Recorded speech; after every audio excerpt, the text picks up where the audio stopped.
You got gosh, eighth grade. Hello.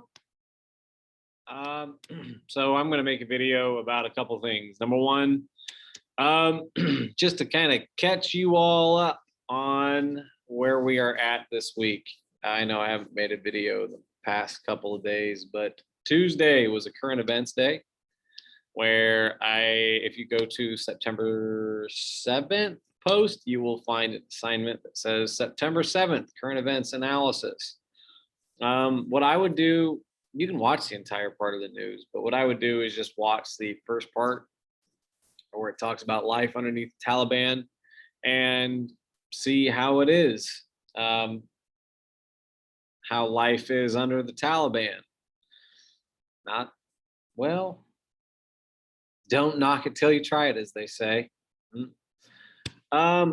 And answer and complete all of the questions. Couple sentences each is going to be fine there. And then today, this is what I need to explain. It's the PECS filter.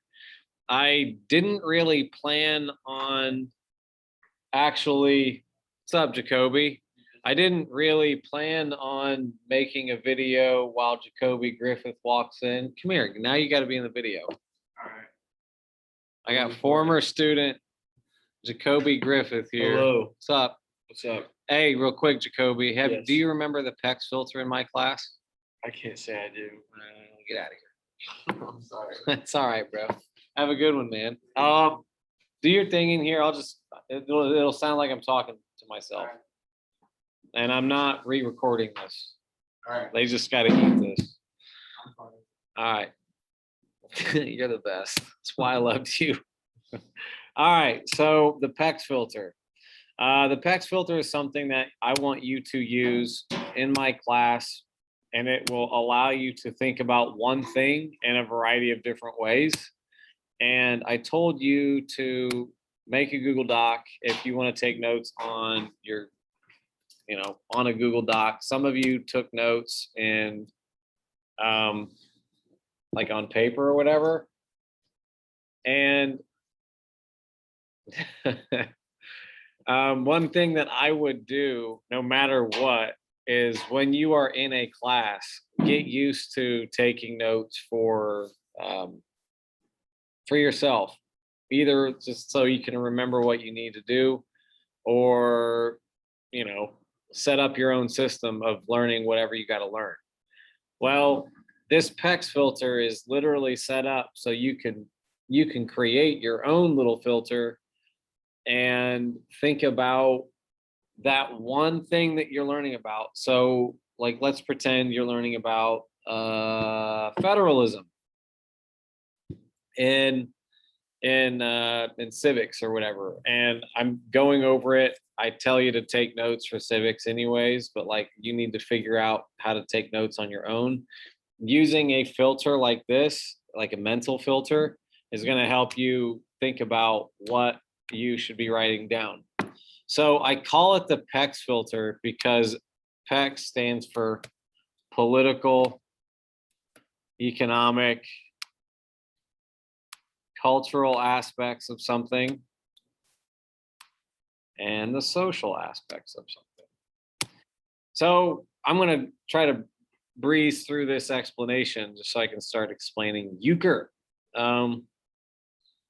There's a lot of different ways to think about one topic. The political filter is usually, for me, the biggest one. There's a lot of different things that you can go and dip into with politics.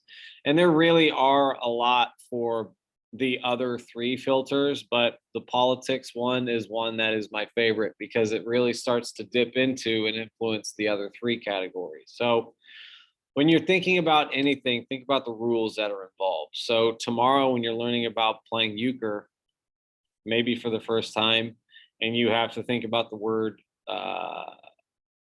Trump, euchred, right bower, left bower, those sorts of things, passing, ordering something up. These are all rules that you'll have to follow in euchre. But when you're thinking politically about something, think about the rules or laws that are like in place on anything. And when you think about how rules or what rules there are, think about how they got there, who put them there, why they put those rules in place. Those are also good things to keep in mind. Next, who is in charge? When you're thinking politically, think about who is in charge. I use the example of me in class today, like who is in charge of my classroom? Mr. Wenrich. Who is in charge of Mr. Wenrich? Mr. Mattern. Who's in charge of Mr. Mattern? And on down the line, right? Next, power. Power is an important concept because there can be other things that bring about power, and it's not just like rules or who's in charge or the style of government. Power can be physical, power can be mental, power can be spiritual. And if there is any sort of power imbalance, there's usually going to be some sort of issue that needs to be resolved, or that issue is going to start to dip into anything else. And the final thing that I have for the political filter is just the style of government, like how the rules got put in place. Usually the style of government's going to give you an idea there. There's a lot of different styles of government that are out there. There are democracies, just straight up direct democracies where everybody is involved in everything. And then you've got republics where people elect representatives to represent them. And then you've got weird setups like the United States, where we have technically a federal constitutional republic. Because there's a federal government just means, or a federal style of government essentially just means that there are two forms of government constantly at play in the United States. I really don't know how to explain it too much now because I'm just like, oh, I'm just making a video about the PECS filter, and that's what I'm doing. So I'm just going to stick with that. But usually the style of government does have an impact on the other three categories that are there. And again, just to remind you why you're even doing this, you can take one topic and think about the rules, who's in charge of the rules, who's in charge in general, the different powers that are at play in style of government. Potentially that will impact that one thing that you're looking at. The economic filter, moving on, I just have three things here, but they're very, very influential. And I'm going to probably, instead of just having the dollar signs there, like what's the form of currency?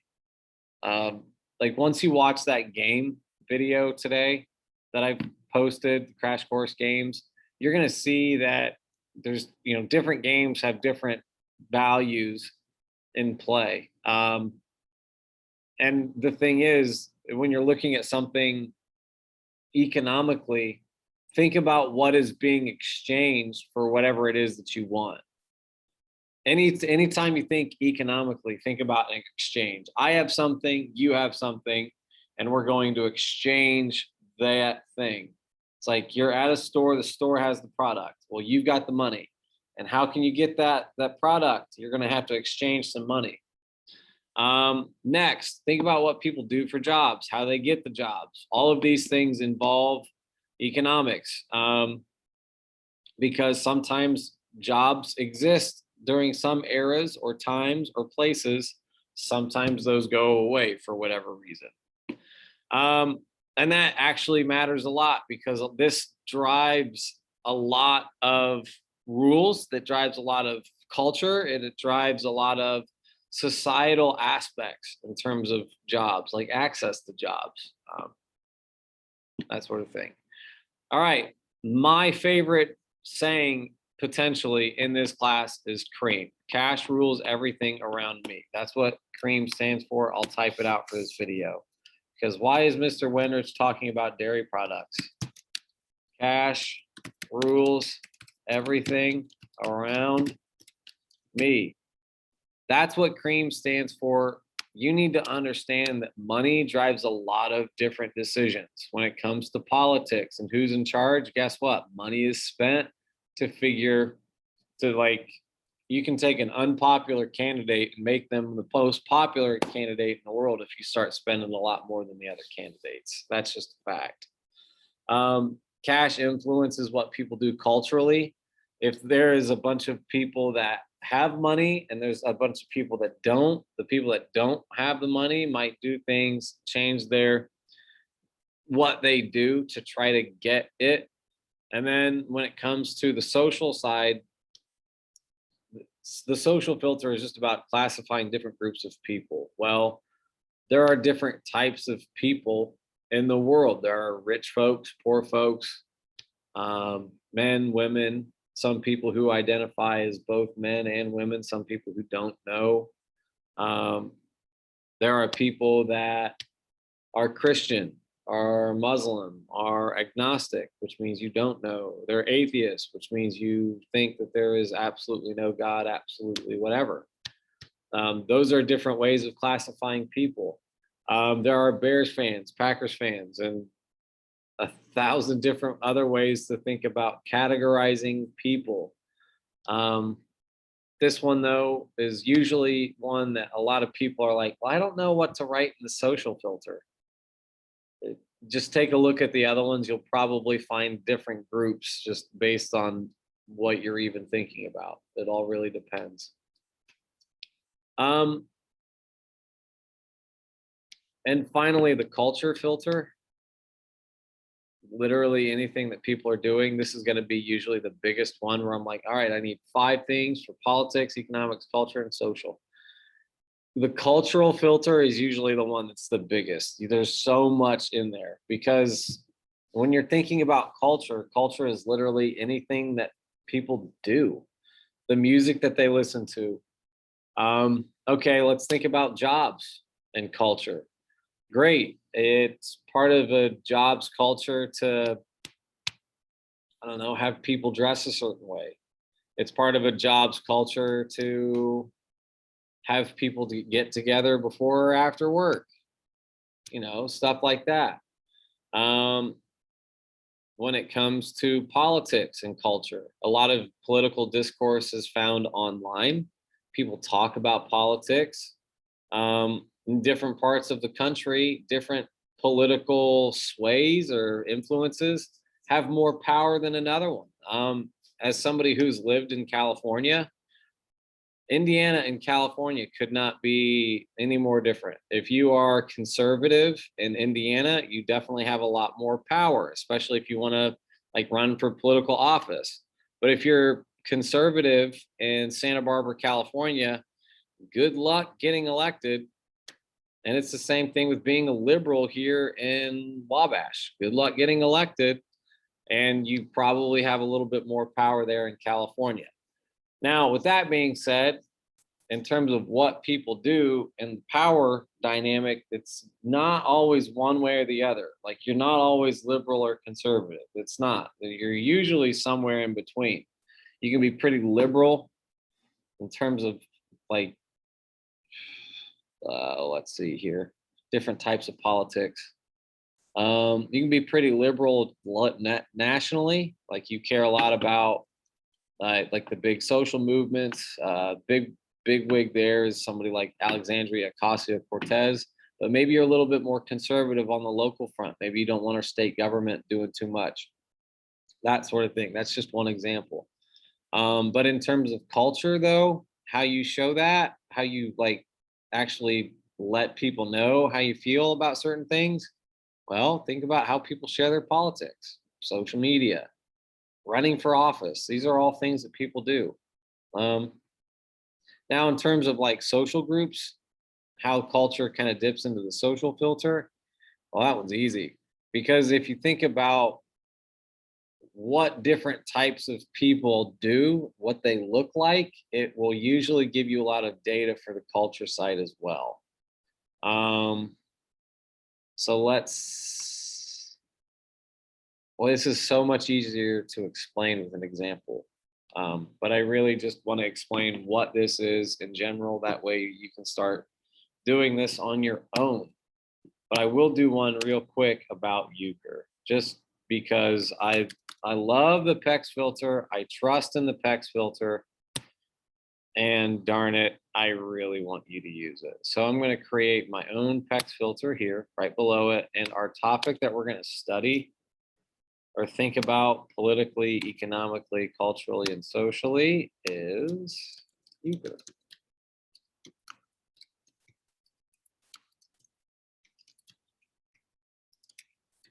You already know what they are. So here we go. All right, what are the rules in euchre? One, you get to trump or name trump suits. There are 4 different suits: hearts, diamonds, spades, clubs. You can name them trump. Next, you deal to the left first. Deal to the left first.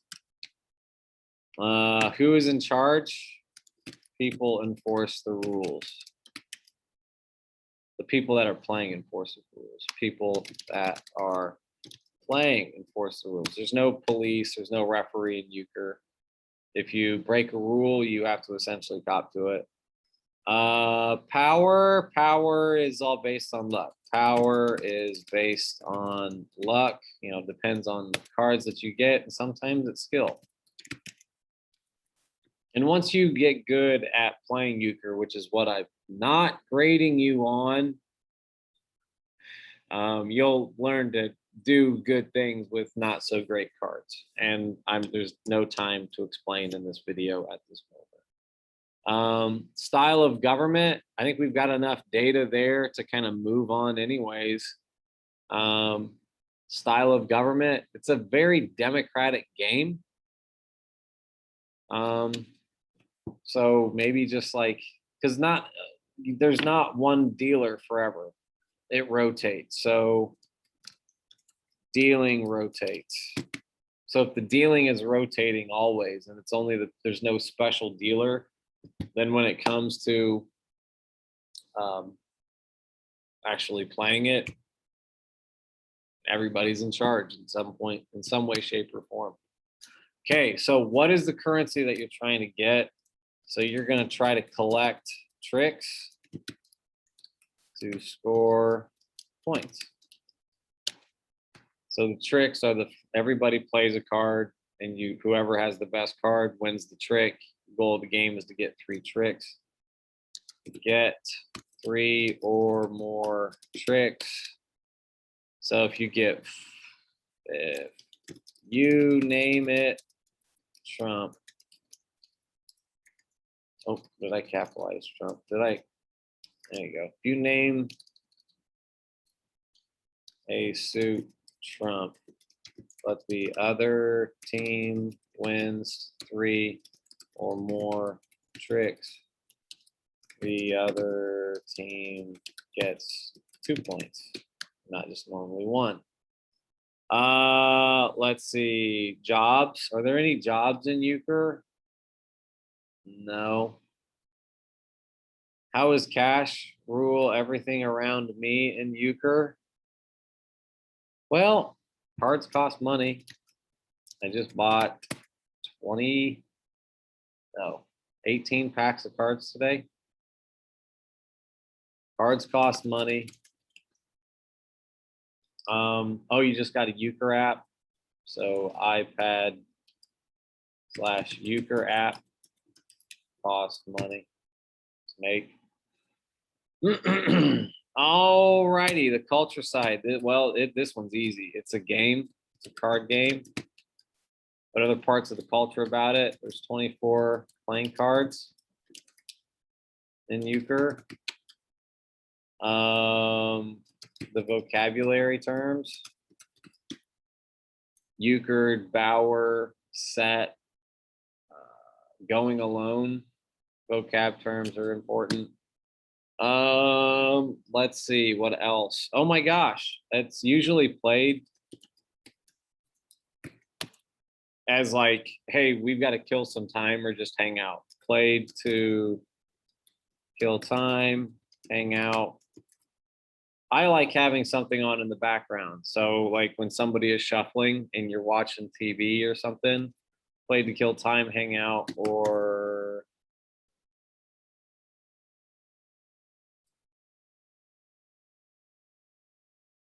I don't know how to put that. Play to kill time, hang out, or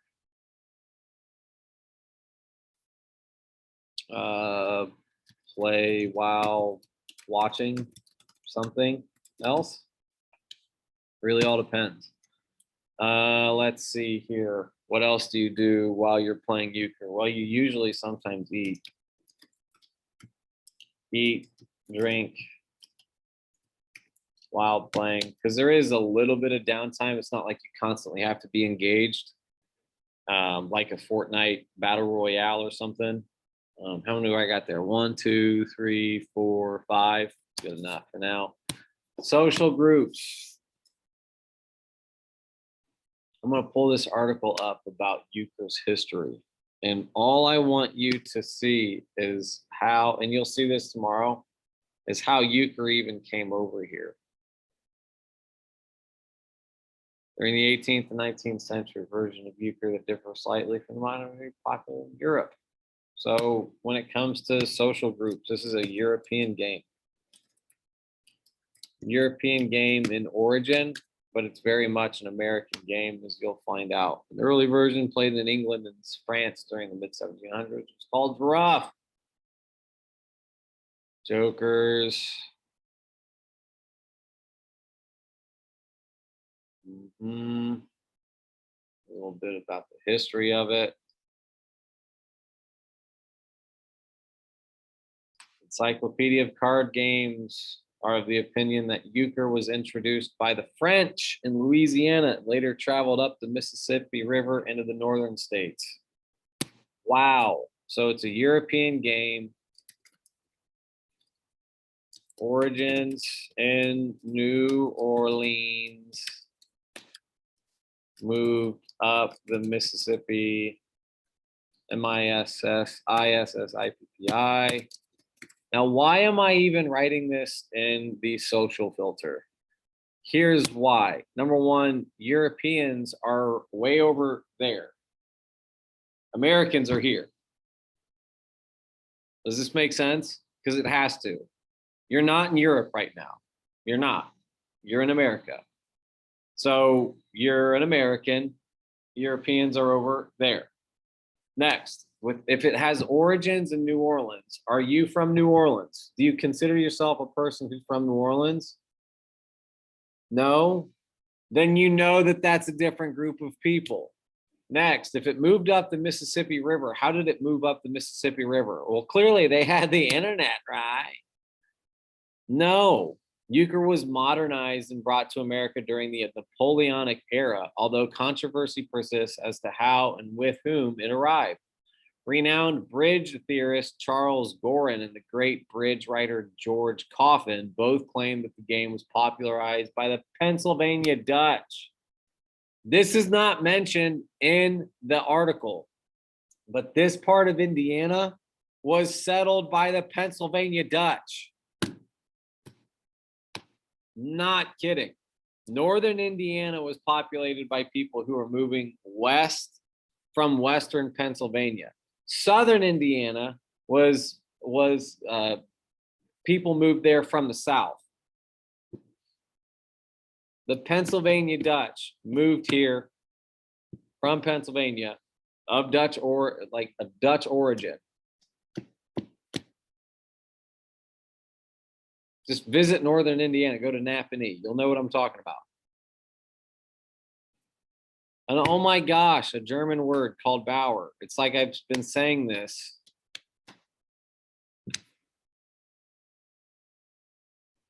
forever. So when it comes to our notes on the social side, it moved up the Mississippi River. This is something that is an example of relocation diffusion. And back in the day, so the Napoleonic era, that's like 1700s, 1800s, that sort of time, that's when the game came over, and then it's changed throughout time. Usually the people that are going to know how to play euchre are going to be people that live near a river. That's a social group, because if you live near a river back in the 17s or 1800s, and that's how people got around from place to place, living next to a river was like living next to a highway. All you have to do is look at Cass Street, drive out there, look at 24, drive out there. Or there are more restaurants on Cass Street and near 24 than there are downtown. Why is that? Where people are at. It's where people move. Geography, baby. It's a beautiful subject. All right.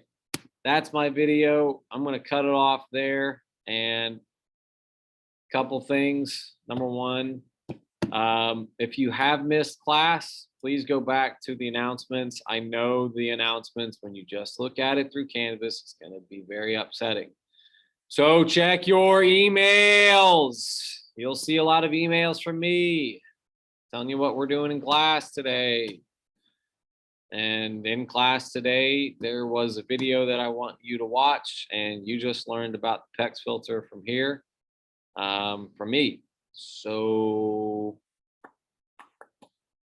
there you go. That's how you do the PECS filter. Bye. Euchre tomorrow. Yes.